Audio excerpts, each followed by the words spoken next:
a bright idea but need the money and a little direction to make it big?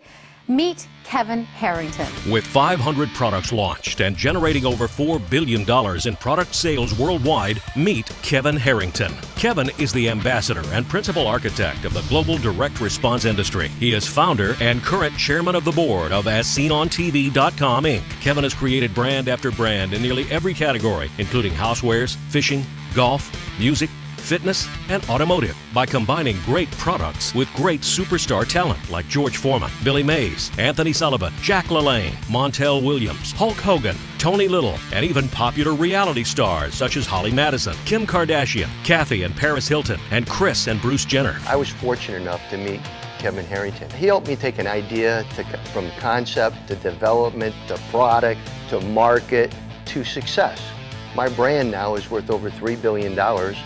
So my advice to everybody, if you even have an idea, you'd want to go to Kevin Harrington. Kevin also collaborated with music mogul 50 Cent in marketing and distribution of his new headphone line. It's a 16-bit lossless wireless technology without losing CD quality. CEO 50 Cent is not sold out. He has appeared in hundreds of magazines and television segments, including 2020. Tease, please, and seize. The Today Show. Consumer correspondent Janice Lieberman got a preview at the Direct Response Expo. We ran into Kevin Harrington, who was pushing his own gadget, the Instant Zipper. Joan Rivers, How'd You Get So Rich? We're at the home of the infomercial king, Kevin Harrington. The Big Idea with Donnie Deutsch. Kevin Harrington, CEO of Reliant International and stepfather of the Flowbee. CNN, Fox Business, Bloomberg, The Wendy Williams Show, Good Morning America, and The View. Kevin Harrington. Yay! Hey, Kevin. Thank you for having me. We love it when you're here. The beauty of this product is instantly it cleans. This becomes also a push-up machine, so watch that, all right? Kevin's acquisition of AsSeenOnTV.com, the world's As Seen on TV portal of the hottest selling products around the world, has positioned him as the ambassador of the As Seen on TV industry. Not only was Kevin the pioneer of steering infomercials across the globe, but also broke the mold in bringing famous celebrities into international markets. Hier zu sein, wirklich großartig. Das war amazing discoveries. Estoy en el negocio de la moda, voluminosa plancha de vapor. Kevin Harrington hat in den US Infomercial King. He has seamlessly entered the Hollywood scene and has even been credited as an executive producer for the film Father of Invention, starring Kevin Spacey. Ladies and gentlemen, the Robert Axel Air Cutter. Part clippers, part vacuum. Salon caliber haircuts in the privacy of your own home without the hairy mess or the heavy pricing. With his recent acquisition of eDiets, a leading diet and weight loss company helping hundreds of thousands of customers reach their weight loss goals, Kevin has teamed up with brand ambassador CeeLo Green. After more than 25 years behind the camera, Kevin was selected to star as an investor shark on the ABC television network hit show Shark Tank, produced by Mark Burnett, where budding entrepreneurs pitch their product ideas for a chance to sell them and make millions. You need the money, but you need the expertise, and I have the expertise in developing the television, the infomercial side. I came out here and I was gunning for you. Shark Tank has been wildly popular and has produced multiple million-dollar products and has become a pop culture phenomenon. Now the last clue, back to the Shark Tank. I'm Kevin Harrington. Sharks do cooperate sometimes. Hello, sharks. I'm Daniel Tosh, and I am the proud inventor of the high toilet. Kevin is one of the co-founders of the Electronic Retailing Association and has been the leader in direct-to-consumer television for more than 25 years. Kevin also co-founded the Entrepreneurs Organization, which has grown to the world's largest entrepreneurial organization in more than 45 countries. Recently, Kevin was awarded the ERA's Lifetime Achievement Award for his monumental impact on the industry. Kevin is the author of Act Now: How I Turned Ideas into Million-Dollar Products. His inspiring autobiography details his personal experiences on his rise to the top and has helped many entrepreneurs and inventors launch their products worldwide. Kevin is sought after all over the world, whether he's throwing out the first pitch at a Major League Baseball game, ringing the NASDAQ bell, or inspiring and teaching students, entrepreneurs, and business professionals. Kevin Harrington is author, marketing guru, advertising celebrity, television personality, ambassador of the As Seen on TV industry, the billion-dollar man, and infomercial king of the infomercial industry. All right. Hey, thank you, guys. Thank you. All right. How many entrepreneurs do we have in the room? Everybody. Okay, great. Well, I've been involved with EO from the beginning when it was called YEO, and it's been so exciting to be here in Las Vegas. Krista, you've done a great job. I will agree with you. I think this may be the best local entrepreneur organization that I've been involved with. I'm involved with the Tampa one. I live in Tampa now. But just being here in Vegas the last couple days, I got to meet Tony Hsieh and really enjoyed hearing him talk about the return on community, what a great concept that is. And listening to Scott Stratner, I think Jimmy Fallon maybe shouldn't be Jay Leno's replacement. I think Scott is a crazy guy. I mean, I was belly laughing myself this morning listening to his jokes. So, but seriously, it's a real pleasure to be here. And I get asked a lot after being on the Shark Tank show and getting around, how did you get started in your business? And I'll just tell a quick story, and then I'm going to tell you, some of the reasons why I'm here today to share some things with you. But I'll go back to when I was a young entrepreneur back in the mid-'80s, and I lived in Philadelphia. And I'm at the Philadelphia Home Show, and there's a guy, his name is Arnold Morris, and Arnold he has a knife in his hand, and there's about 20 people crowded around his booth, and he's cutting through a Coca-Cola can with the knife. And just like that, he then goes through a hammerhead, and he's trying to show the damage that this knife can take. And then he says, but just like this, it'll slice a tomato so thin you can read the Sunday newspaper through it, okay? So Arnold Morris was selling the Ginsu knife. And I watched him, and before I had a chance to get him, when he was done, 10 people pulled out $20 and bought the Ginsu knife set. And he started right back in again, grabbed another 10, 15 people, and he did it again. The same set of words came out of his mouth, and people were buying this thing like crazy. That's when a light bulb went off, and this is the entrepreneur inside of me, and I said, let's turn a camera on and capture that presentation on a camera, put it up on TV, and instead of 20 people standing there, let's take it to millions. And that's what we did. That was one of my original infomercials. Arnold had been doing this for 30 years in front of small crowds, and that became one of the first really big successes that I had. In fact, let me just show you a little clip of the original show we did, very low budget show we did with Arnold Morris. Now, you take a tomato, the weight of the knife alone cuts that tomato. Let me ask you something. How many knives do you have at home this sharp? You could drop the tomato on top. Pretty sharp, right? You know what one young lady said? Can you cut them thin? I said, thin, one tomato will last you all week long. There we go. That show, we shot that show for $3,500 in King's Supermarket in New Jersey. It was literally one take. Arnold had been doing this for so many years that he just stood up in front of the camera, pitched it, we taped it. The show was 23 minutes long. It wasn't even a 30-minute show. We had to add some filler to it. And that is the beginning of my career. But I said to myself, and we're going to talk about this in a few minutes, but I went back to the Philadelphia Home Show after we did this, and I said, who are some of the other people that might be doing the same kind of thing as Arnold Morris? And that's where I met Billy Mays and Tony Little and a bunch of other people, and we're going to talk a little bit about that. But Krista asked me to also share with you some of my life, some of the ups and downs that I've had, and I've developed some systems that I've used to build my business, and that's really what I want to share today, is some entrepreneurial ideas. Certainly, there's been some successes, and most of that was on the video that you saw, but you know what? A lot of times, I get up, go to swing that bat, and it doesn't all come out to be a home run or even a single, double, or triple, because it's a tough world out there. We're all in the business of getting knocked down, and so I like to talk about the success as well as the stumbles that I've had along the way. And Ginsu was the $100 million show that I just talked about, but the success that I've had, it involves many stumbles along the way. And I think when you think about entrepreneurship, it takes the ability to get up and dust yourself off, because in my business, we actually only succeed on 1 out of about 4 of the projects that we do. So I like to talk about how I got where I am now. And really, when I was at the Philadelphia Home Show, why was I there? And this is kind of step one. I was a young entrepreneur, but I put myself into what I call curiosity overload.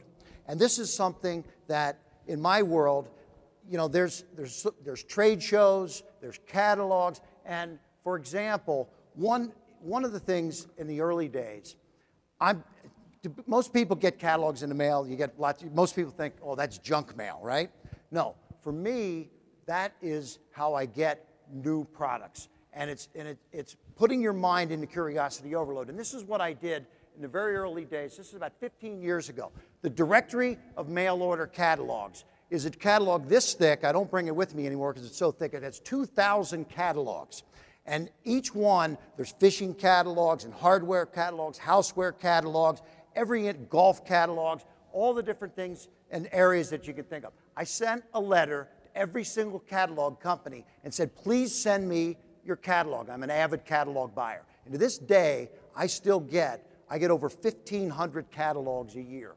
And my wife, it drives her crazy because at Christmas time, literally the mailman is delivering a stack like this on a daily basis in December. So here again now, curiosity overload. And what did I do? I'd segment them into each and every different section. So now I've got all these golf catalogs, all the fishing catalogs, the hardware catalog, etc. And so one day, here I had been doing shows with Arnold Morris, and we did lots of houseware shows in the early days. But one day I said, let me check out the golf business and see what's in these golf catalogs. All of a sudden, as I'm going through there, I saw a product that was in about 3 or 4 of these catalogs, and it was a hinged golf club that when you went to swing it, it was a training aid that flopped when you went to swing it, so you couldn't complete the swing. And it was called the Medicus Golf Club. And I saw this in 3 or 4 catalogs. So what was going on in my mind was this must be a hot item because it's gone from this catalog to that, testing from success to success to success. And I called that company up, and that company, that show that we did became the first ever golf infomercial, the Medicus Golf Club. And here's a little clip of that infomercial.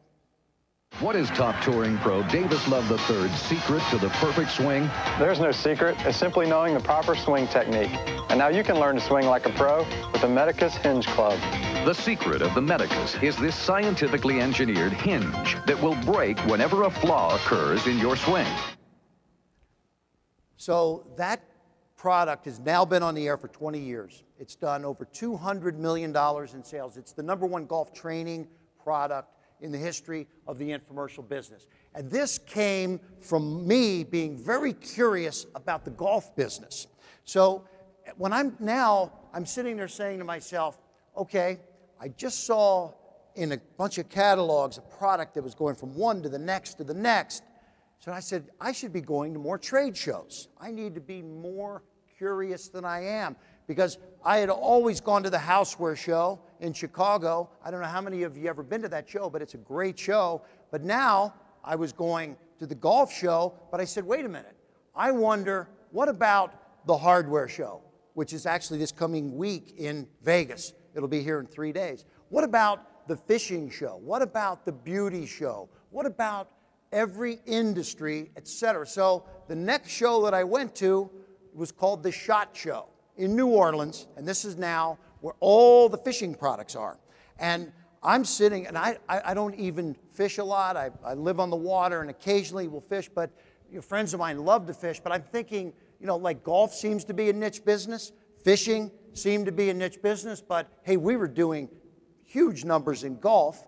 Can we make it work in fishing? So I go to the SHOT Show in New Orleans, very first time I'd ever been to this show, to see all these amazing fishing products. But what was my focus? There's tackle boxes and there's, fishing lines and bait and this kind of stuff. But no, I wanted a product that was guaranteed to help you catch more fish. And so I focused on lures. And as I looked at the fishing lures, all the lures seemed to kind of do the same thing. They hit the water and they dropped down. Gravity took them right down. except one. There was one fishing lure, and I meet with the owner, the inventor of this product, Alex Langer, and I'll never forget my first meeting with Alex. And here I am at a strange show. I don't know anybody. I don't really even know what I'm looking for, but I was so curious to find out what this fishing industry was all about. Alex says to me, Kevin, he says, when my product hits the water, it swims away. I've reverse engineered it to swim away like a wounded fish. And the fish will strike this fish, this lure. So that is called the flying lure. And I was just blown away. I said, Alex, can you prove to me that this works? And at the SHOT Show, they had these big hog troughs where they would cast out fishing lures and a lot of fish in there. So we went over there and we took some regular lures, and Alex said, watch this. And I don't know if he even knew this was going to work as good as it did, but he's casting out regular lures, and they just go straight down, and the fish are just watching it. And then the flying lure casts it out, and it's swimming away, and the fish are attacking that flying lure. Thus the word flying lure. We did that infomercial. That was proof for me. And Alex Langer's infomercial, here's a little clip, and I'm going to tell you an amazing fact about the flying lure infomercial after you watch this little clip. The flying lure looks, acts, even feels just like live bait, fishing itself with pre-programmed action. It moves through the water just like a glider flies through the air, while it gently falls right into the fish's face. The flying lure goes where no other lure has gone before. I've caught crappie, I've caught walleye, stripers. The flying lure infomercial, here we go. Over 500 million lures sold.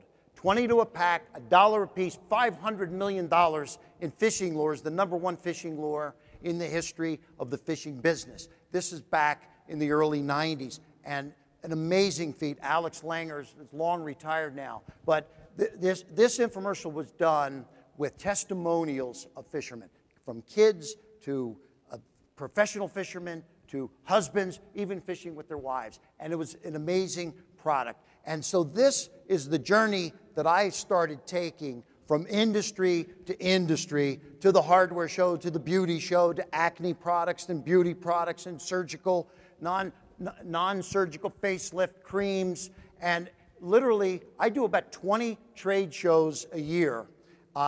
There's one in June that's called the Invention Convention, IMPEX, and that's in Pittsburgh. And there'll be thousands of inventors coming from all over the world, bringing their inventions to, hopefully, investors like myself and others that want to invest in their products. So, this was a step one in my entrepreneurial development. So now here I was. This is now 1990.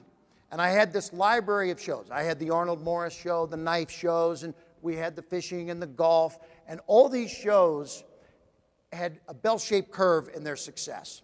They went on the air, and they reached a point of the top of the peak, and then they belled out, and then they stopped performing. And every project we had, much like when you think about it, isn't that what happens with movies? They come out, they get in the movie theaters, they reach a point, and then you've either seen it or you haven't or you're not, and then it goes off the back of the bell. But I had all these investments that I had made in all these projects, from fishing to golf to kitchen, hardware, etc. And these investments were now, I had depleted the asset. But wait a minute, the movie industry doesn't just walk away from a depleted asset. What do? They go to international distribution. So I said to myself, how can I change my thinking? And, almost in a hijack type fashion, hijack my thinking to do something different with my infomercials. And I said, where does the movie industry go to sell movies on an international level? You hear about the distribution, they're going to get all these overseas rights and all this money overseas. Well, that's at the Cannes Film Festival. It's once a year in May. It's right now as we speak, the first week of May, over in France.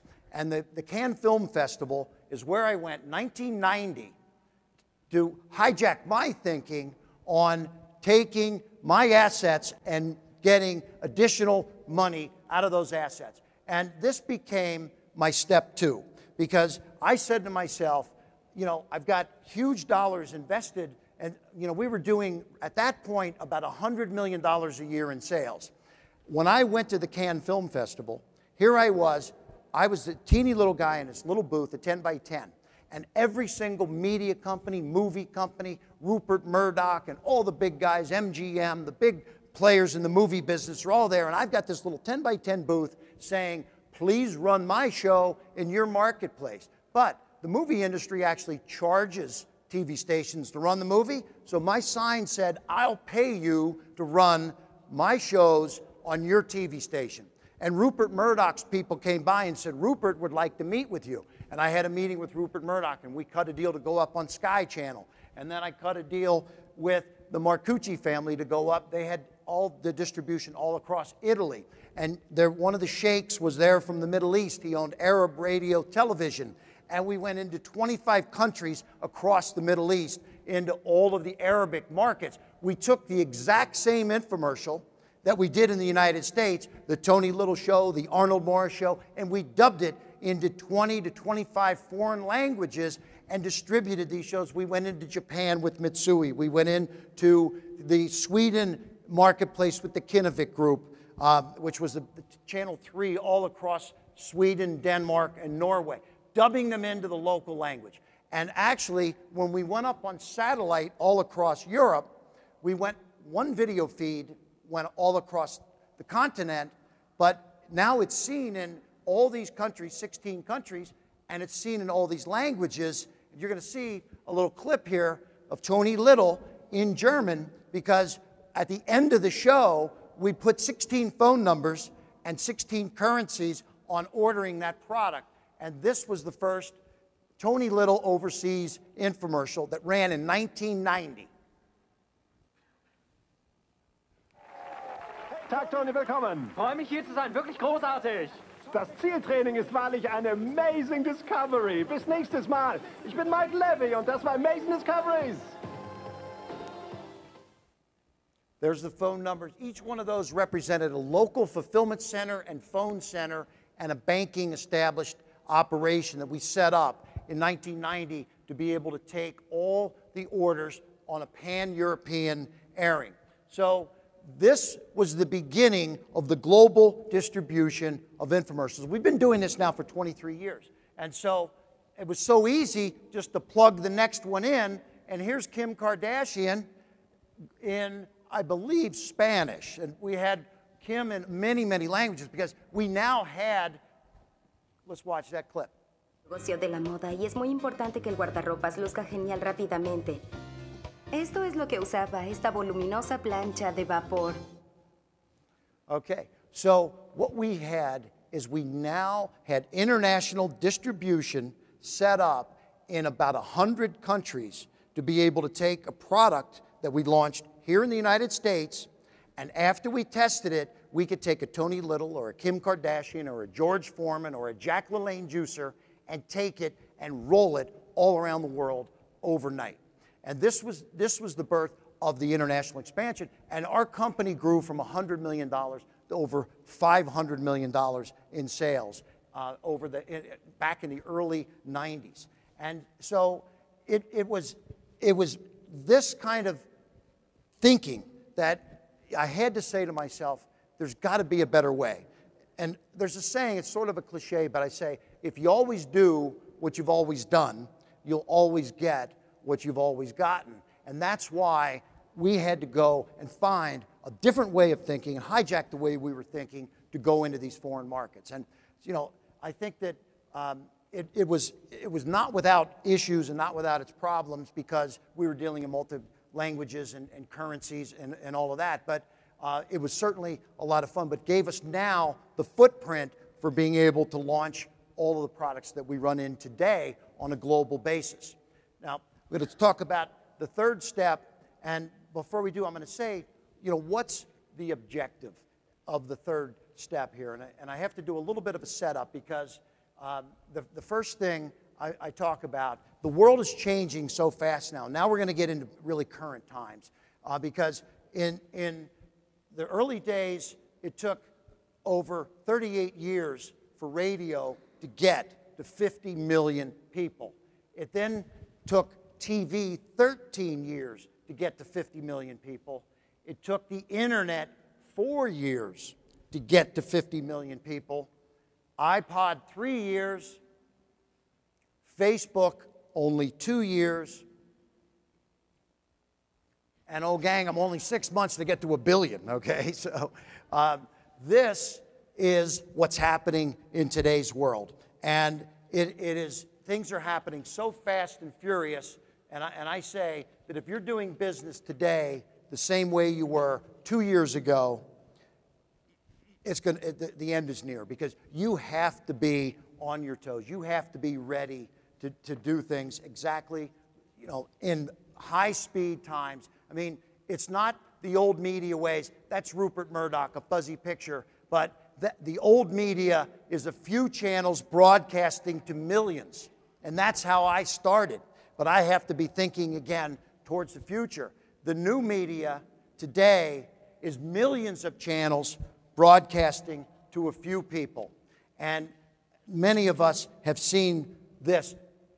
Think about all the different channels. My 15-year-old son barely watches television anymore. He's on the internet. Small is the new big, and big companies really can't compete with the groups of people that are sitting in this room right now. And I like to tell the little story that a friend of mine built a big production studio about 15 years ago, and he spent over $12 million building out this huge production facility. I ended up buying it from him about 5 years ago. He paid $15 million. I bought it for $2.2 million, and now I've sold it because this is a production studio in your pocket. You can shoot. People are shooting infomercials with their iPhones, digital quality spots and commercials. And this is the wave of the future, is today the new media. And this, this all leads me to telling everybody here the shift that I had, realizing that the world changes so fast, is that the objective in step 3 is how can you become a key person of influence in your business, in your industry, and in your world. And this is very important because there's so many competitors in every industry. How did I distinguish myself from the dozens and dozens of competitors that wanted to go on Shark Tank?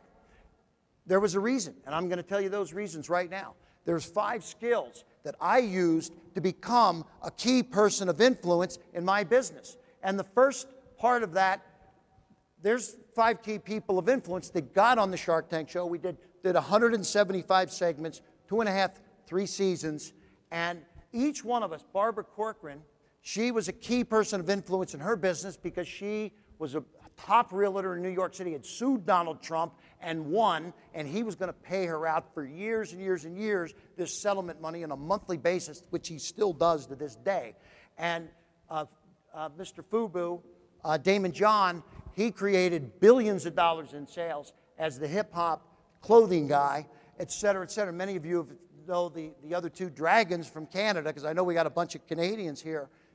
Both Herjavec and O'Leary are also on Dragon's Den. But what each one of us had done was become a key person of influence in our industry. Because I got a phone call one day from Mark Burnett, and he wanted me to come meet him because he said he was talking to about 20 people in our industry, and would I come out? And so I had to be prepared, and the first skill that's required in becoming a key person of influence is creating your perfect pitch. And this means when you create that pitch, you are going to become a brand. And that's the goal, is to build your brand by creating, first of all, that perfect pitch. Now, that elevator pitch, it's got to include various things. And I'm just going to quickly go through the things that I like to see, because now, since the early days of Arnold Morris, I can talk about how I've taken over 50,000 pitches from every kind of person you can imagine, from small-time inventors to medium-sized companies, all the way up to the Richard Bransons of the world that I've had pitches with. And creating that perfect pitch is important. And on Shark Tank, we had a certain thing that we looked for. I wanted to see an industry overview. I wanted to see what is your background, how strong is your experience in that industry. I also wanted to see what is the unique proposition that you have when you're pitching me on your business or your idea. It's got to be unique and fill some kind of a market niche, and unique enough such that there's not maybe a whole bunch of other people that are already doing exactly the same thing. Do you do something above and beyond what everybody else does? And are you solving a problem that needs to be solved in the marketplace?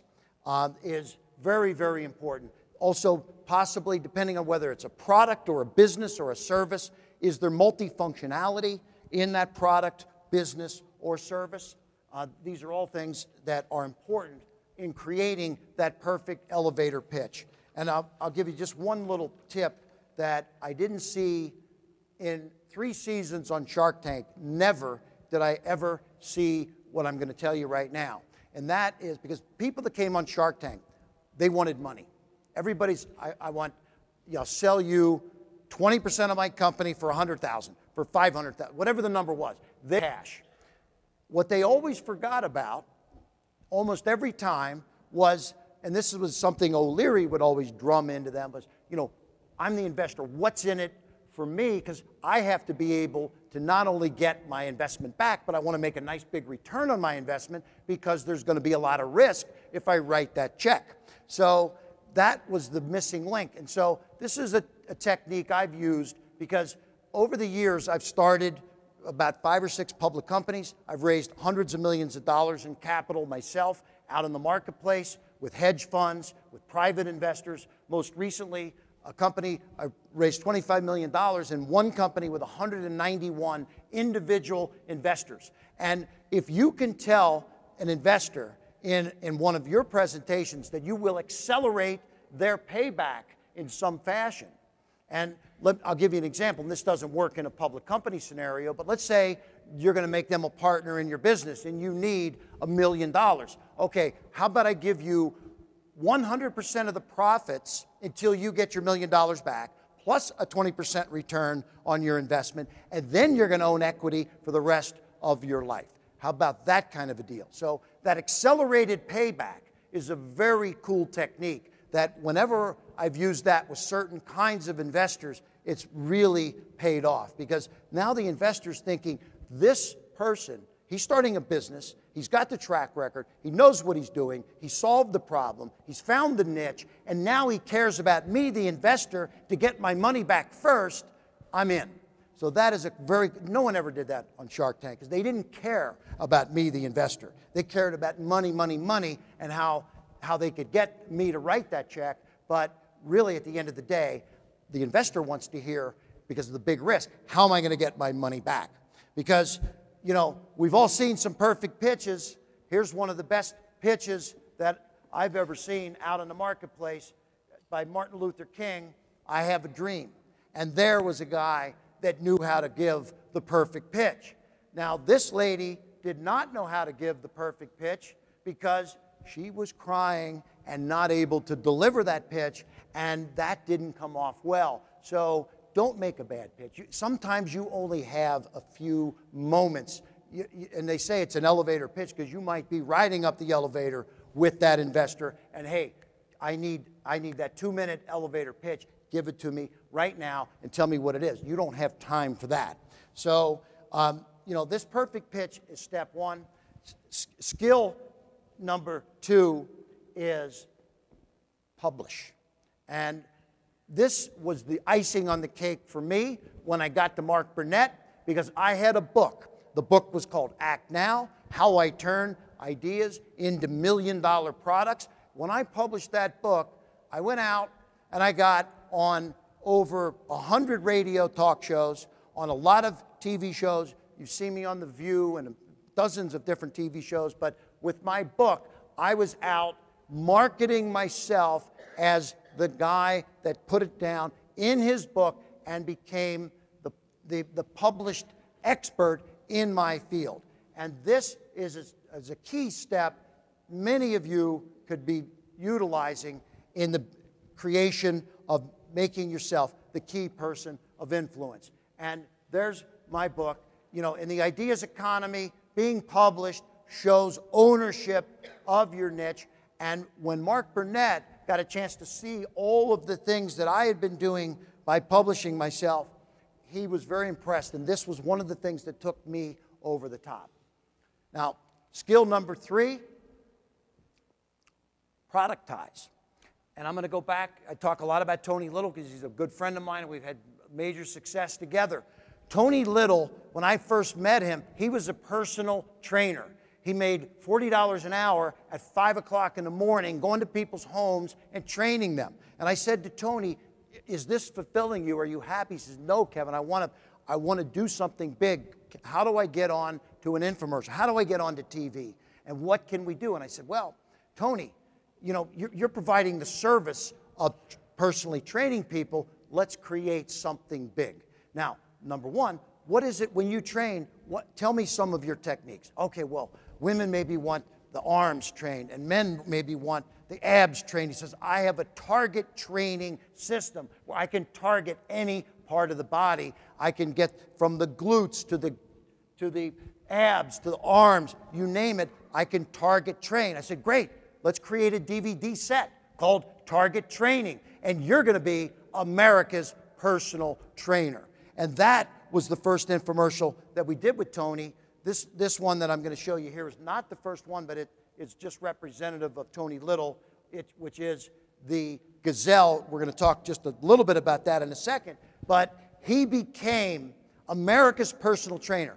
And Target Training, we shot that infomercial, 1990, did $350 million worth of DVDs. And actually then, they were video cassette tapes. So what we did with Tony is we unpacked his valuable IP. Everybody has valuable IP. I don't care what business you're in, you have valuable IP. And this woman over in the UK is a female plumber. And she's published 16 DVDs on plumbing made just for women. And she's blowing these DVDs out.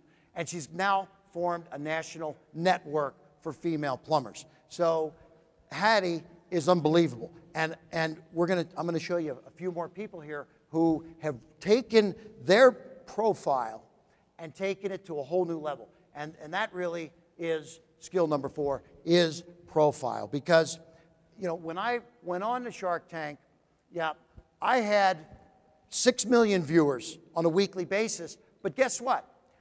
I got on the show, but I had to spend my money every single week to be on that show.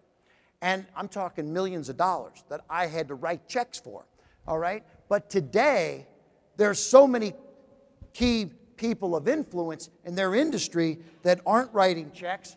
They don't have to write checks because they're smart. This guy right here, Phil Gear, he has a blog, 810 million views. He's got 7-figure sponsorships. He's making millions of dollars a year just talking about whatever he wants to talk about on a daily basis. And Michelle Phan, she has 580 million views, gets 7-figure sponsorships, also $1 million plus sponsorship from makeup companies, and teaches makeup for Asian girls on the internet. And on and on and on, I can tell you stories. This girl's, anybody heard of Jenna Marbles? She says how to trick people into thinking that you're good looking. And she started out with this particular little segment on the internet, and now this was in just a couple weeks ago, New York Times, the woman with 1 billion clicks, making millions and millions of dollars, all right? Because what she does is she's a digital entertainer. She shoots and edits and uploads on a daily basis her content. She is amazing. And this girl, this is the wave of the future. And that profile is second to none.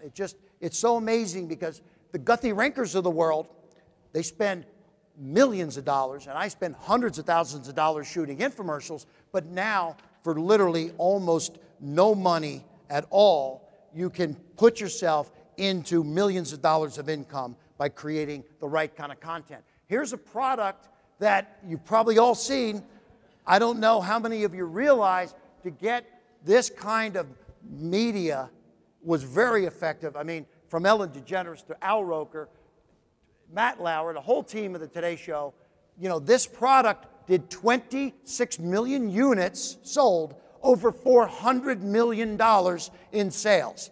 And it was just a blanket with arms, okay? So, I mean, it's not a very fancy product, all right? So, you know, this is called productizing your business. And what I do on a daily basis. And, you know, I don't stop there, though. I look, this is the 5th skill that's very important to me, and now it's called partnerships. And partnerships are all about taking relationships and maximizing these relationships, because at the end of the day, I can't do everything myself. Some people do it better, because I mentioned Guthrie Renker.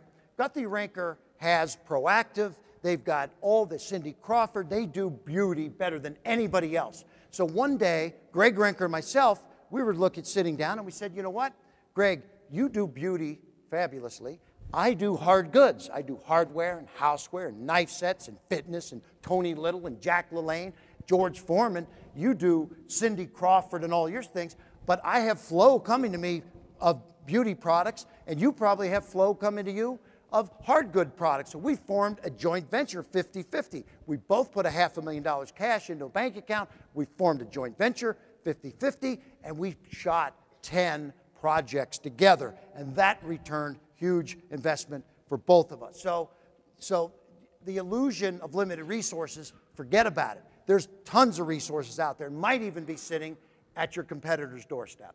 In fact, inventors come to me, they have no money, and they say, there's nothing I can do to market my product. And I'm like, that's not true. I know an engineer that if you call him and give him a quarter for every unit that you sell, he'll do all the engineering for free.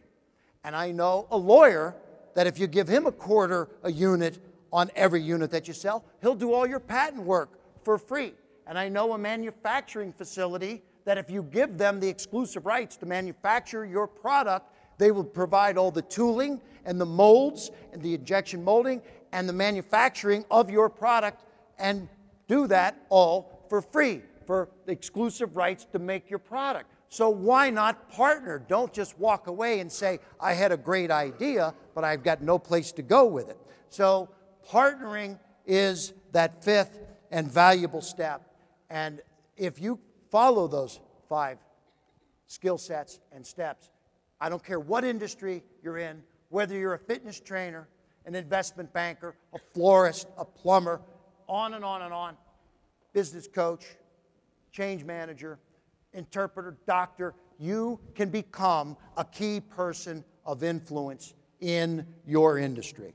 And, you know, I know that Krista said she wanted me just to take about a half hour. I think I'm coming close to that, because we have a really exciting pitch tank that we're going to be finishing up. Yesterday, we had a bunch of pitches. People came in, and just like Shark Tank, we sat there, myself and another shark, Steve Roguy, he's coming up, and then we're going to get some other sharks from the audience here.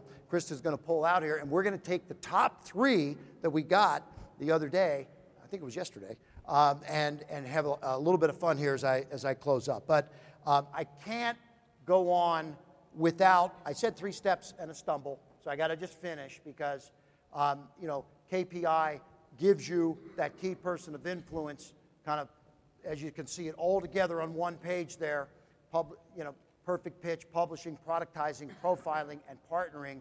You use those skills, and you're going to be in great shape.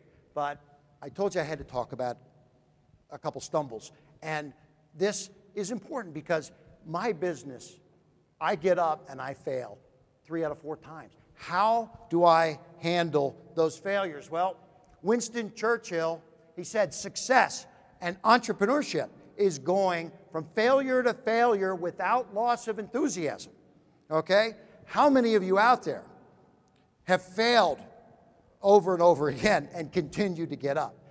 I do that on an annual basis dozens of times. And it's, you know, I'm ready for that next challenge. And, you know, so, yeah, I've had, I'll tell you one of my biggest failures. And people say to me, this was a fitness product. We had done successful projects with Tony Little, with Bruce Jenner, all of these projects. And then an entertainer came along and he said, Kevin, I want you to do my fitness product. It's called the Twisticizer. And I'm the guy that created the song, The Twist, and his name was Chubby Checker. Here is one of the biggest failures that I've ever had. Let's watch that video. Now you can put on your favorite music and have fun dancing all those extra inches and pounds away. Presenting the one-of-a-kind, low-impact, calorie-burning, muscle-toning, total body exercise that's fun, fast, and easy. The revolutionary new Twisticizer from the man who got the whole world twisting, Chubby Checker.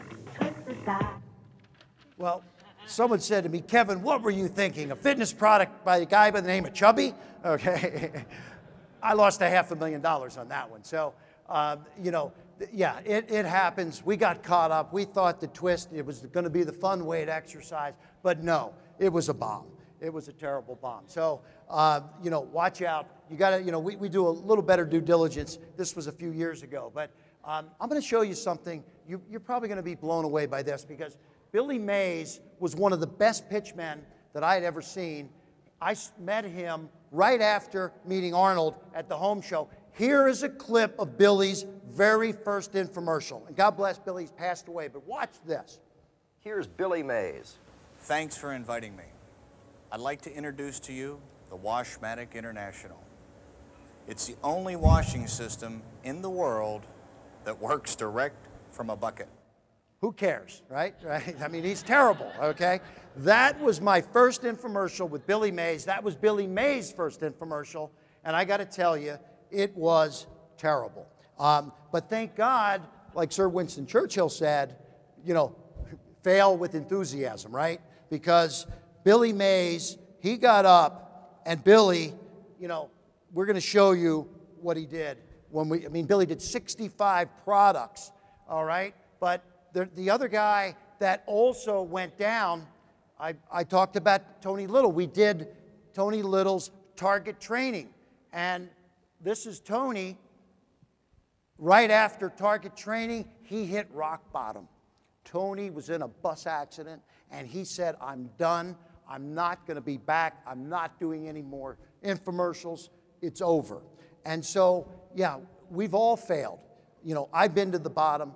I've had major drops all the way to the bottom. Billy Mays, right there at the, I mean, he started at the bottom. Tony Little hit rock bottom, but you've got to bounce back. And that's, you're going to see now, watch Billy Mays in his last infomercial, the powerful punch that he delivers.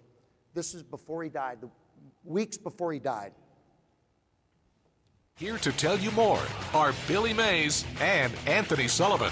Hi, I'm Billy Mays. And I'm Anthony Sullivan. The dual saw is no ordinary saw. It uses counter-rotating technology to cut through all types of material with unmatched safety, speed, and precision. It's a process that took 8 years and cost millions of dollars to develop. Until now, this technology has only been available for industrial purposes. That's the Billy Mays that we all remember. And God bless him, because he was the most powerful pitchman in our industry ever. And it's because he kept getting up, dusting himself off, and going back at it. And he wasn't successful on all of his projects either. And what did Tony Little do? Tony Little came back with his biggest success ever. We did a project with him called the Gazelle. And you see at the bottom, $1 billion in sales. Working my buttocks. If I lean forward, I'm working my chest. I'm working my triceps. I'm working the back of my calves. And I'm working my heart, and I'm working my lungs. So Tony came back, and now Tony's still, he's on Home Shopping Network. Every week he does tens of millions of dollars. He productized himself like nobody I've ever seen. He sells bison burgers and bison jerky and massage products and you name it, pillows. He does tens of millions of dollars a year in pillows. So, you know, I'd like to close by saying that we all come from the same cloth here. We're all entrepreneurs.